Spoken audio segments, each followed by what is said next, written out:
What's going on, everybody? Triple Crown 24 back today on a Monday. I finally have some time to sit down and make a video. I got in three pretty sweet cards last week, and I gotta tell you, there is a lot going on right now with the PSA group, the store. Just been busy, but it's a good kind of busy, so I'm happy about that for sure. But I gotta take some time, enjoy myself, and show off some cards. I gotta reply to some comments as well too, so I apologize. I've definitely been slacking on that. Definitely not intentional. It just sometimes I get I get distracted and I don't get to the comments right away. So again, apologies for that. All right. So with that being said, three massive pickups from last week. I also have a little bit of tuber mail, so I'm gonna go ahead and show those off at the end from three great YouTubers. So here we go. The first card that I got in, and there's going to be a little bit of glare because I have the Superior Fit sleeve on it, was this UD Premier Combos. This is the patch version. It's actually the dual patch, and it is the Platinum Edition, so it's kind of got the rainbow foil on it, numbered to 10. Now, UD Premier was one of those at the time considered higher end products that was offered up by Upper Deck, one of those that was more hit oriented than card oriented. And by card oriented, I mean more so just getting a lot of cards, those pack rippers, the 24 pack, you know, the ones I'm talking about, like a regular flagship Upper Deck set. But this one has Miggy and Manny Ramirez to it. So there I am in the background. What's up, everybody? You got a really sweet 4-color patch on Miggy's window. You have a 3-color patch on Manny's window. I love this silver from the old Marlins uniforms when they were the Florida Marlins. I actually, fun fact, when I was in Little League, one of the teams I was on was the Florida Marlins at the time, and we had jerseys like these, and I remember they were really cool. Um, so yeah, this was numbered to 10. This is one of those that it's just if you go after it, you better make sure you win it if you really want it, because who knows if one of the other 9 of these will surface anytime soon. And that was the case with this one. I've never seen this card before. I didn't know it even existed, so I went out there and put in a pretty big bid on it, and I ended up getting it for, I believe, just under 50 shipped after taxes and shipping factored in. So just absolutely ecstatic to have this in the collection. I've really been on a relic kick lately and kind of on the dual player kick there. So this is the first card that I have that also features Manny Ramirez on it. And it gets better somehow. That card I thought was pretty sweet. Not to be outdone by this one, which I ended up picking up just a few days afterwards. The first of my 21 for 21 collecting goals off the books, so down to 20 cards on my list to obtain this year.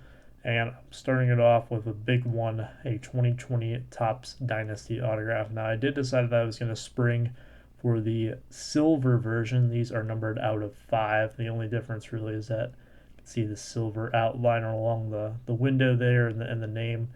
But man, this image is awesome. This patch is awesome. The autograph is awesome. Everything about this card for a high-end offering like Dynasty, you just really can't beat it. Why I decided to go with the one number to 5 is that the price multiplier from what I would have had to pay for a version number to 10 compared to this one out of 5 was less than a 2x multiplier. And to me, I figured that was probably a sign that this one might have been a little bit cheaper than it probably should be. And keep in mind, too, Dynasty, $450 to $500 a box this year, I believe. And this was just over half of that delivered to me with tax and shipping included into that total. So this is probably one of the better cards in the case if I had to guess. I've seen plenty of Dynasty case breaks over the years, and you usually get 1 to 2 cards numbered out of 5. Sometimes you get lucky and get more than that. You might get a 1-of-1 as well, but the 1-of-1s are not guaranteed in every case. In fact, I think they fall every few cases or so mathematically. I'm not sure what the odds were this year, but point being is that when a single like this that's this nice is still a fraction of the box cost, you got to go for it. So that's what I went for here, and I'm super glad to own this. This is instantly one of my favorite autographs in the collection, and very happy to cross it off the list for 2021. And you could argue that somehow it got even better than that. So I think it was 2 days after I ended up buying that one, I got a message on Facebook saying that this particular person, I won't say who it is, but they know who they are, has a card for me that that I might be interested in. And I've had a lot of messages before on various platforms asking if I need this Miggy, people trying to sell it to me, people who tag me on Twitter for people who have Miggy cards in the threads, and I appreciate it. I got a lot of people who are looking out for me. But you can imagine my surprise when I was greeted with a photo of this. This is the 2018 Topps Chrome Sapphire Superfractors of Miguel Cabrera. This is my, well, it's going to be debated, but I will call it my sixth Superfractor. Technically only my third one, because two of them are Panini Gold vinyls. They have the same technology to them. They are still one of ones, but they're just technically not Superfractors because they're not a Topps card. And I also have a Bowman Platinum version, but Bowman Platinum has a slightly different pattern to it, and they're called foil fractors by technical definition from Topps rather than Superfractors. I guess more so because it's not a chromium card. It's more so just a foil card, so I guess that's why they call it the foil fractor. But I'm going to count them as Superfractors. They're along the same premise, but this one here, this is a real deal Superfractor. And my goal one day is to own the true Topps Chrome Superfractor from one of the years. That will be pretty pricey. There's still no sign of the 2021. We're here in January 2021, so Topps Chrome about 6 months old pretty soon here. And still no sight of it. Of course, with how expensive box prices are, I can't say I'm too surprised because I don't know a lot of people who would want to rip Topps Chrome at the price that it's at still all these months later. So who knows when it will surface. I know that last year's, or I guess now it's almost going to be 2 years ago now, the 2019 Topps Chrome Super was pulled out of either a blaster box or a mega box. All I know is that it was pulled at retail. I had a shot at that one, but the guy wanted what I thought was a little bit too much for it at the time. In today's kind of crazy world, I would say he's probably spot on with what he wanted for it. I probably should have sprung for it when I had the chance. But, oh well, I know who it's with. It's with a fellow Miggy collector, and that I was actually able to help out with his rainbow a little bit. So it's cool to see that. Can't win them all, and it's fun to enjoy this little niche, very special niche of the hobby. With people who share the same passion that I do. So this card is absolutely stunning. It looks even better in person than it did in the pictures. This was one that popped up on eBay back in November. And I had just sprung for the Ben Baller Superfractor at the time, so I decided that I was going to take a backseat on this one. I had a feeling it was going to be gone, and it was gone within 24 hours of being put up. The Miggy collectors were trying to track down who got it. There was no word because usually, there's a thread on Blowout, and when a card like this pops up, someone will usually say that they were the one to get it, but none of us could figure out who got it. Well, it turns out that now I have it, so mystery solved on on that one for the time being. But just really cool. I'm super excited to add this in. I keep staring down off the screen. I usually watch my screen while I record these, but this card is so beautiful that it gets my attention. As a little bonus, it is also in the Beckett holder as a true gem, 10 surface, and then a 9.5 subgrade on the remainder of the cards. So that's a nice little bonus too. I do like the Beckett gold label there at the top with Superfractor gold. Just it makes it look really classy, and have it slabbed, have it protected is also nice. I have been asked this before, is that why do people slab one of ones? It's a very fair question, I think, something that I used to ask myself back in the day. And really, I think one of the big things is just for protection and encapsulation. Like this thing looks fantastic here in the slab.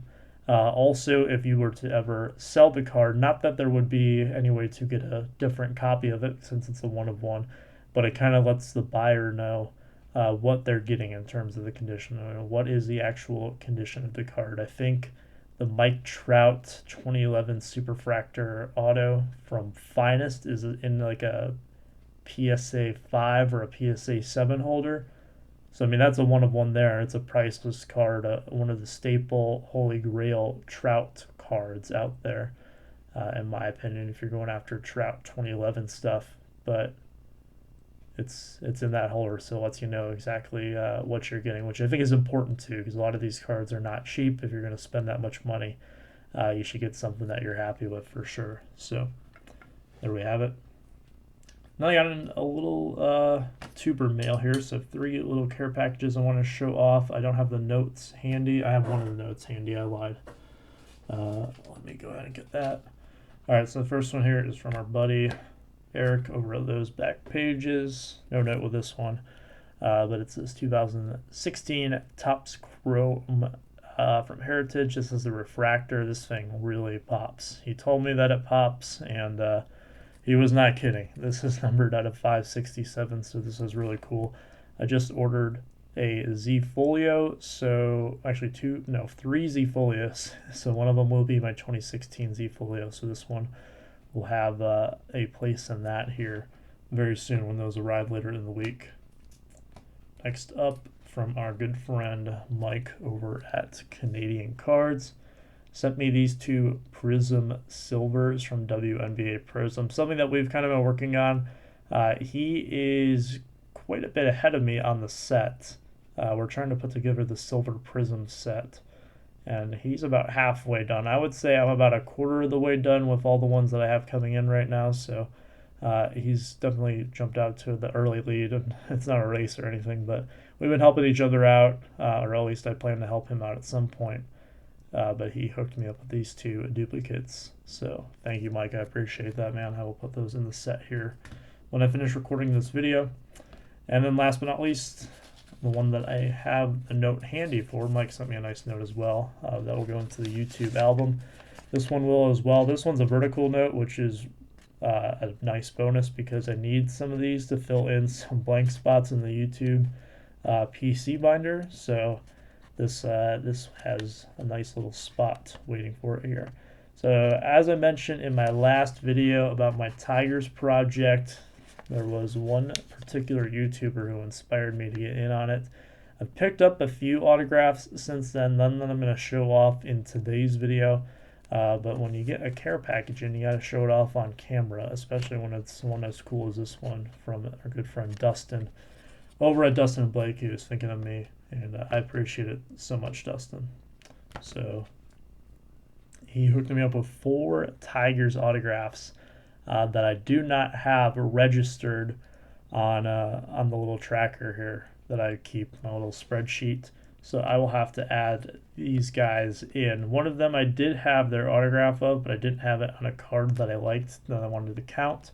And Dustin sent me one that is pretty sweet, so I'm definitely going to use this card. I'll show you what that is here in a minute. But the first one here is Nook Logan. This is actually one of the guys who I was looking at when I was looking to get some of the cheaper autographs, and for some reason his were like $10 by an hour or something. I don't know what's going on, but some of these guys I've been looking at, their autographs are like $10, and they weren't really all that great. So I don't know. This is definitely a project that might require some patience, but now I don't have to worry about Nook Logan. I found him in a Tigers uniform thanks to Dustin. So thanks again, Dustin.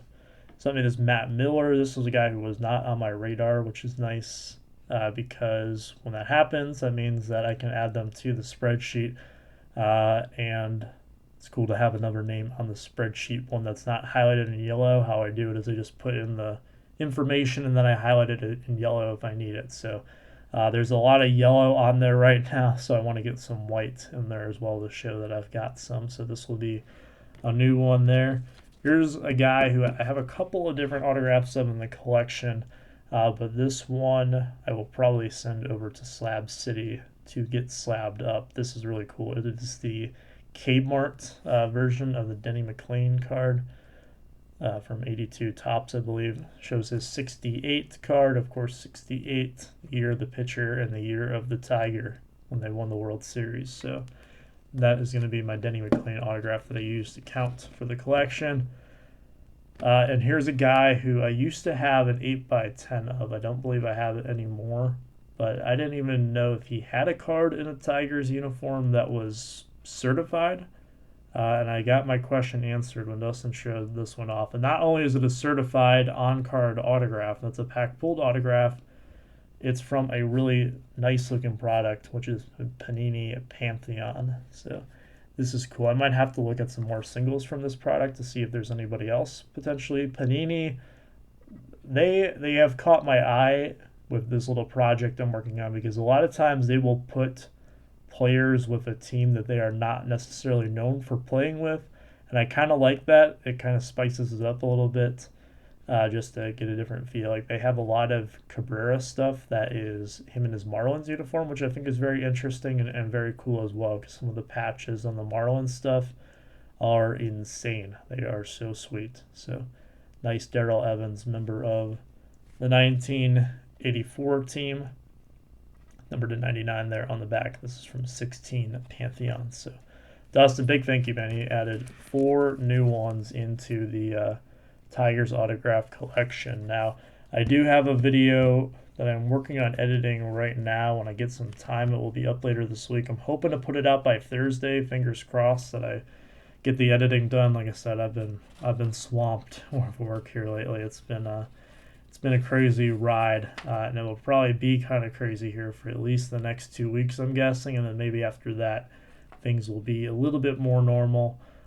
Just it's tax season for me as well, so getting all that prepared, it's a lot to handle, but I'm having some fun in between, so that's nice. But hopefully on Thursday I will be able to start the showcase series for some of these Tigers autographs.